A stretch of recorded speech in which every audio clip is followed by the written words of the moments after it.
I love reading books, it's fun. I often read them with my mom. I like reading to explore. There's no better way, I'm sure. I love reading. Flint Springs, you caught me. Here I am, tucked away in the book room. Did you even know that existed at our school?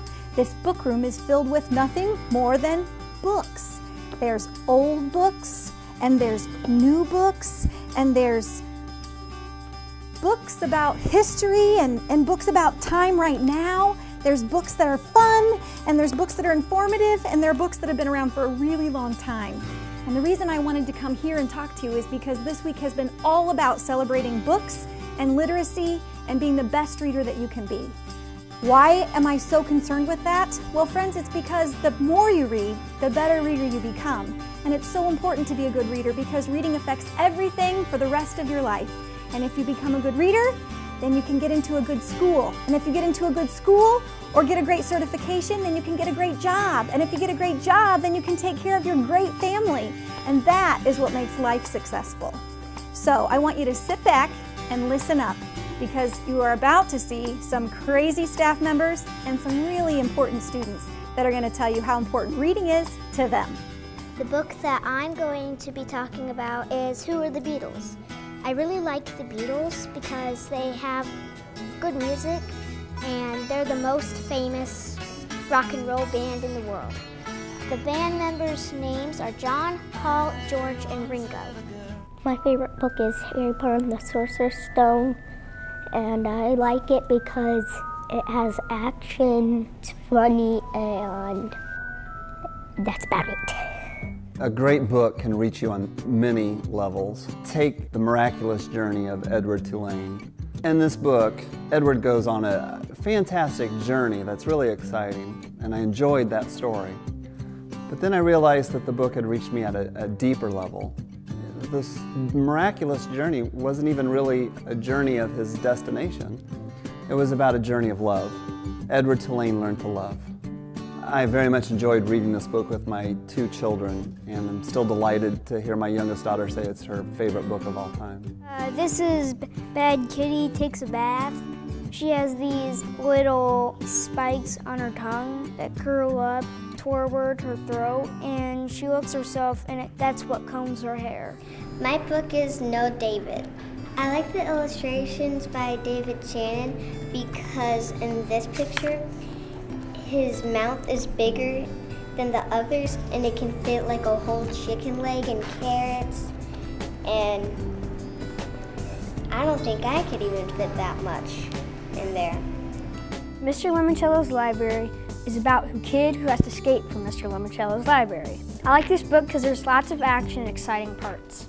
Thomas Jefferson, he was a great, great man. Oh, wait a minute. Yes, I borrowed from George Washington's tune and I put Thomas Jefferson's words with it. And actually, early in our country, people did that. If they had a beautiful poem they wrote and they didn't have a tune, they borrowed a tune that was already popular and made a new song with it. Well, back to Thomas Jefferson. He had sent Lewis and Clark out to explore, and they ended up buying the land that became the Louisiana Purchase, and with them, when they came back, they brought 2 grizzly bear cubs that became presidential pets for Thomas Jefferson. And can you imagine seeing him out walking his grizzly bears early in the morning on the White House lawn? Well, they say that as the cubs got too big, instead of donating them to a zoo, he donated them to a museum. Yes, a museum, live. Presidential Pets. It's a great book. This book's called 8 Keys. It's about a girl who lives with her uncle and her aunt. She has got hurt and she's been getting made fun of at school. I love this book because it's like a mystery of all the 8 locked doors up in the barn. My book is called Inkheart, and it's about a girl named Maggie and her father Mo, and he's reading this book called Inkheart, and when he reads it, an evil ruler named Capricorn escapes from the book and lands in their living room. I like this book because there's a lot of action and adventure in it. Hi, I'm Mrs. Pressler, and I wanted to share some of my favorite books. They are Shel Silverstein's poems. One of them is Where the Sidewalk Ends, and I first got hooked on these books when I was in elementary school, and my grandpa and grandma got them for me for my birthday, and I love them because they are very funny and entertaining books. 1, 2, 3, hit it! We think reading is so cool. We think reading is so cool. We love reading in our school. We love reading in our school. If we learn to write and read, if we learn to write and read, our teachers say we will succeed. Our teachers say we will succeed. Sound off, 1, 2, sound off, 3, 4, sound off, 1, 2, 3, 4. Read books!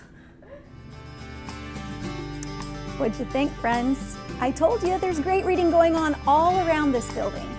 Thank you for your participation in the Read-a-Thon this year, and I want you to remember how important it is to read and keep it up. You don't have to be great. You just have to give it a little bit of time every day. And the more you read, the better you'll get.